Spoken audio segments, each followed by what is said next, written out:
Alors, François Asselineau, on voit que c'est un homme méticuleux. D'ailleurs, on va voir que c'est un véritable homme d'État qui est snobé par les médias officiels ou les médias tout court en France.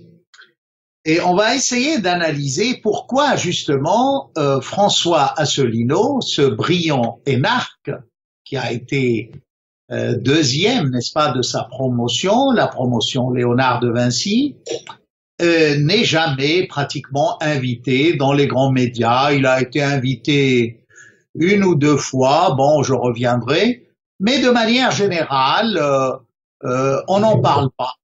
Et voilà la surprise, c'est que actuellement, avec la crise des médias traditionnels, c'est-à-dire les télévisions, les radios, les journaux de papier, et la montée spectaculaire de l'Internet, de tous les médias alternatifs, voilà que François Asselineau hisse son parti au premier rang au niveau de l'Internet, c'est-à-dire son site de tous les partis politiques français et le site le plus regardé. Il comptabilise des millions de vues dans le total, sinon, vous savez, par exemple, sa conférence de presse d'il y a à peine 2 jours a eu 100 000 vues.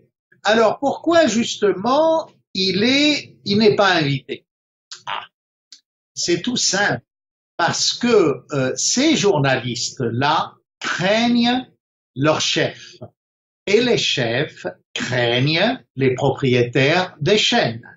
Vous savez que toutes ces chaînes, il y a une partie du capital qui est détenue par des privés qui imposent un peu leur manière de voir et qui poussent les journalistes, les pauvres journalistes que je plains, à fabriquer l'information.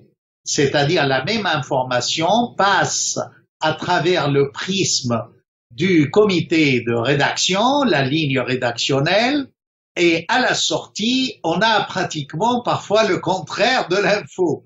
Donc, en fait, les journalistes sont otages de leurs propriétaires, de leurs chefs, et aussi, on a oublié un grand acteur là-dedans, c'est l'État.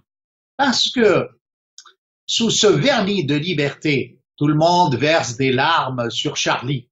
Mais en fait, les premiers assassins de Charlie, c'est l'information.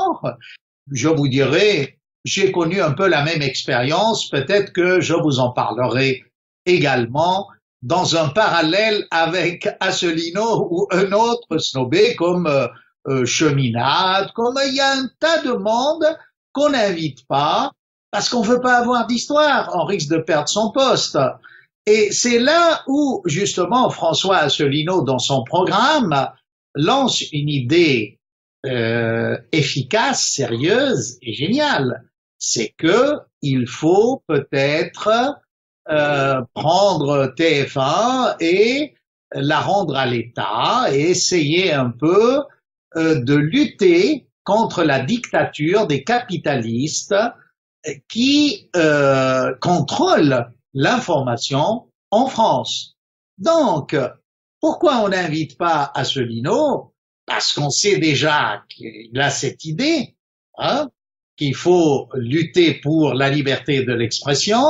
Il y a beaucoup de journalistes, comme il le dit lui-même, et moi-même, j'en ai fait l'expérience, je connais, qui le soutiennent, mais qui n'osent pas en parler de peur d'être sanctionnés par les rédacteurs en chef ou autres. Vous savez, on vous dit la liberté d'expression, c'est un mythe.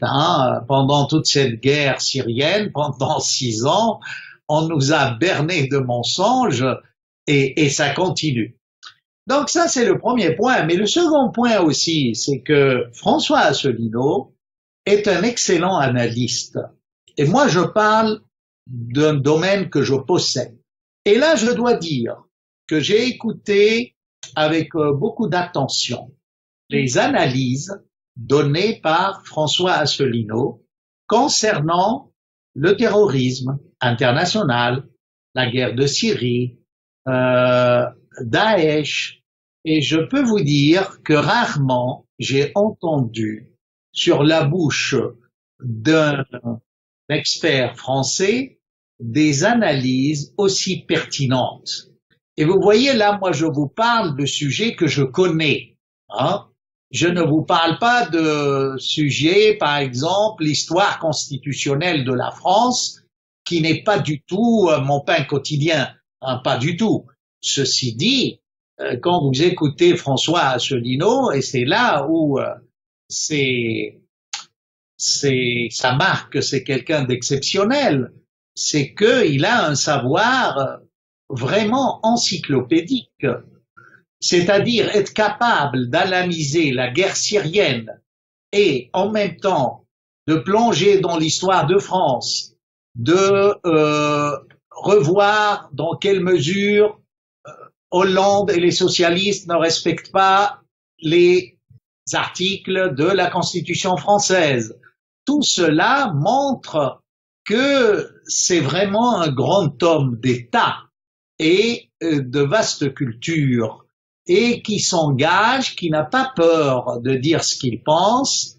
Et c'est là peut-être où on a l'autre raison pour ne pas l'inviter.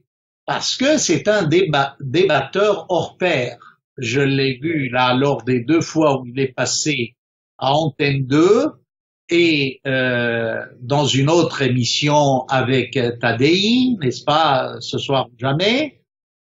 Vous savez, c'est quelqu'un de très fort. Il sait répondre, il a mouché les journalistes, toujours poli, avec un grand sang-froid. Hein? On peut l'attaquer, il garde son calme, il argumente, et on voit très bien l'expérience de professeur, ce qui me le rend encore beaucoup plus sympathique. Si vous voulez, cet aspect de professeur, c'est quand même quelqu'un qui a assumé des fonctions dans l'État très importantes. Il était chef de cabinet, expert aux finances, inspecteur général. Enfin, il aurait pu franchement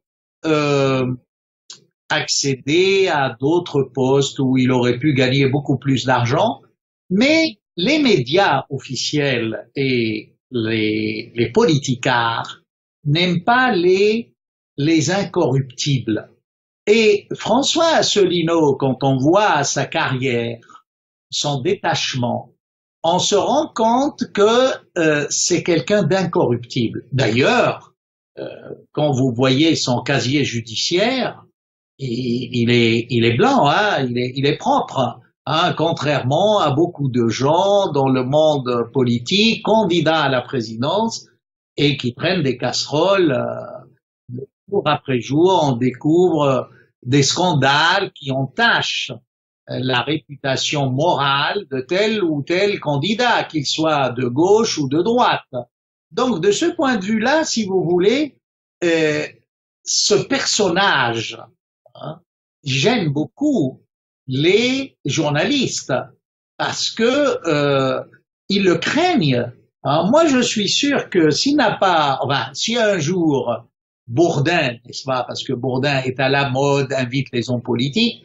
D'ailleurs, il ferait mieux d'inviter d'autres gens, pas forcément hommes politiques, parce que la population française, on a marre de ces passages d'hommes politiques chez Bourdin qui appauvrissent un peu la pensée beaucoup plus que je ne sais qui, quoi. Mais enfin, si un jour il est invité, je souhaite bonne chance à Bourdin, parce que il est très difficile de coincer François Asselineau sur les sujets abordés, que ce soit sur son programme, parce qu'il a un programme très précis, hein, et la troisième raison, si vous voulez, c'est que, comme j'ai parlé de l'État français, il y a une doxa de l'État. L'État français cherche toujours à rester dans l'OTAN, à jouer la carte américaine, et là, justement, François Asselineau s'y oppose. C'est un souverainiste dans la mesure où la France n'a pas vraiment un rôle central dans l'OTAN, à quoi ça sert de rester dans l'OTAN? Surtout que cette OTAN ne cesse de déstabiliser des États-nations. C'est un peu une idéologie va-t-en-guerre qui est au service des Américains. Hein, les responsables de l'OTAN européen sont des marionnettes entre les mains des Américains. Et c'est là, ce point précis dérange beaucoup. Donc, malheureux le journaliste qui va essayer de cuisiner François Asselineau sur ce problème de l'OTAN, de la sortie de la France de l'OTAN dans son programme, parce que s'il le fait, il faut qu'il soutienne les thèses de l'Élysée, les thèses du gouvernement français, qui ne convainquent personne. Hein. On se demande comment des gens gaullistes continuent à croire à l'OTAN. Et c'est là où il me semble que parmi tous ces candidats, le vrai gaulliste est plus François Asselineau que ceux qui se proclament de Gaulle, historiquement de son parti. Hein. Honnêtement, à mon sens, il est beaucoup plus gaulliste que Juppé ou que Fillon. Mais on arrive à un quatrième point, toujours avec ces médias officiels. Dès que vous soulevez ces problèmes qui fâchent, c'est-à-dire sortir de l'OTAN, sortir de l'Union européenne, repenser l'euro, tout cela est contraire à la doxa. Et du coup, on vous traite tout simplement de complotiste, ne traite pas d'antisémite. Enfin, vous, j'en parle parce que je suis, tout comme François Asselineau, victime de ces adjectifs, ces étiquettes. Pourquoi? Mais parce qu'on a du succès sur l'Internet.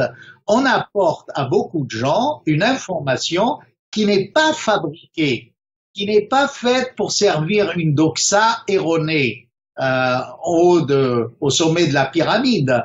Donc, la majorité des cas où on évoque le nom d'Asselineau, on parle de quoi? On dit oui, mais il y a de l'antisémitisme. Mais je vous défie de me montrer que ce soit pour lui, que ce soit pour moi, que ce soit pour beaucoup de gens hein, à qui on a collé l'étiquette de complotiste, de conspirationniste, ou alors d'extrême droite. Ah, alors franchement, il est clair que le parti d'Asselineau dépasse le clivage droite-gauche. La France est pour lui plus importante que ce clivage qui est devenu impertinent. Dans ce qui se passe en ce moment en France, quelque chose de très important, l'ascension, la montée de François Asselineau, non seulement sur le net, mais dans les sondages aussi, qui commencent à montrer qu'on peut sortir de ces partis traditionnels avec un petit parti et qui colle plus à la réalité vécue quotidienne du peuple français, arriver à attirer beaucoup plus d'électeurs. Et je crois que tel que c'est parti, Asselineau va jouir d'une popularité sans borne d'ici quelque temps, d'ici les élections. D'ailleurs, ça se voit parce que quand on voit ces déclarations, quand on voit le nombre d'adhérents qui ne fait qu'augmenter jour après jour, on ne peut continuer à avoir cette manière hautaine de traiter les candidats de petits. Non, honnêtement, j'ai regardé avec beaucoup d'intérêt et j'ai passé cela au crible fin, les conférences d'Asselineau, ses déclarations.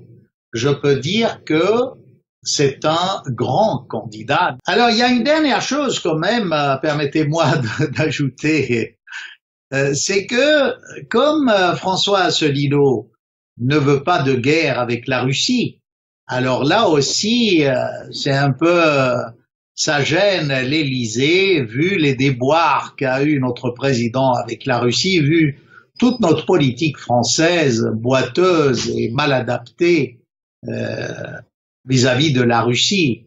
Alors, on critique Asselineau comme d'autres, hein, je peux aussi en parler. On nous dit, ah oui, mais Asselineau passe souvent sur RT, les médias russes, ou sur la chaîne iranienne, on en parle. Mais écoutez, hein, il suffit de l'inviter ou d'inviter les exclus des médias français pour qu'ils passent sur les chaînes de télé françaises ou les radios. Hein, ce n'est pas une critique. Vous voyez, ça part ça dans le sens où on veut accuser quelqu'un de complotisme, de n'importe quoi. En fait, ça n'honore pas vraiment l'éthique des médias en France.